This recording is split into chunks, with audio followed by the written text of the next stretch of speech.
Continuity is a very important idea in calculus, and we need to understand what it means because a lot of calculus processes depend on whether a function is continuous at a point or continuous across the interval. So you think about continuity as no breaks, no interruptions. Then we can define continuity at a point this way. So here I've drawn a function which happens to be a continuous function, and at this point, when x equals c, then the y value is f of c.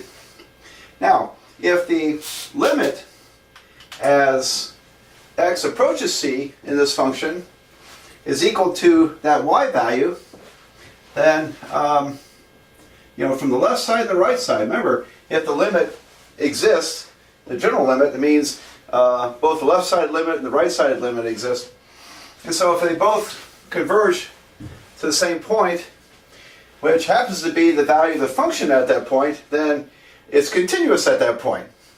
So imagine there being if there was a break here, suppose that instead of having this point here, I got to give you an example of something that's not continuous. All right, suppose there's a hole there, and we have f of c equal to something else. Okay, then yes, the limit exists here. However, and this is wrong, it wouldn't be f of c. F of c is down here. And so the limit would not equal to the value of the function. Oop, really ought to erase that now. Because f of c is somewhere else in this artificial construction here. And so here, the limit would not equal to the value of the function that has this little break there. And we call that a removable discontinuity. Now, if it was instead, if you had some kind of undefined action here, that wouldn't work either, because it's undefined here through division by zero or some other illegality in calculation, computation. So the function really did have a break. Even though the limits may equal each other, they still don't equal the value of the function, because the function is undefined. So that would be discontinuous. That's a discontinuity. And finally, the obvious one, I just draw it down here. This function is obviously not continuous because the limits do not equal. The left side limit doesn't equal the right side limit. All right, so I think that's a pretty easy concept to understand there. And when mathematicians prove theorems with this, they have to bring in these definitions of continuity in order to clinch their proofs. Now, what does it mean to be continuous over an interval? Because that's important as well. And so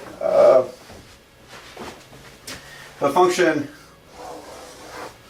and I tend to draw the same kind of wiggly function, don't I? So here's A, there's B.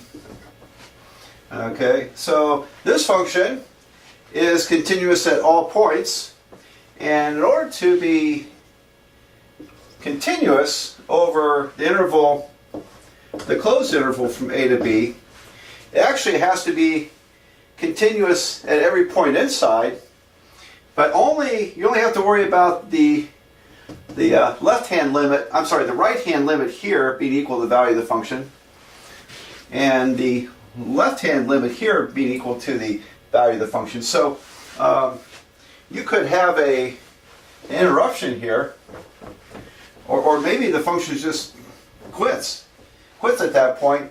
All right, so it doesn't really matter what's happening outside the closed interval, just as long as the limit, and I think I might have said it wrong, the limit from the right-hand side, not the left-hand side, as long as the limit from the right-hand side equals to the value of the function at that endpoint, as long as this limit from the left-hand side equals the value of the function at that endpoint, and as long as it's continuous at every point in between, then it's continuous over the closed interval. All right, so a lot of the theorems that come up throughout the study of calculus may involve continuity over closed intervals.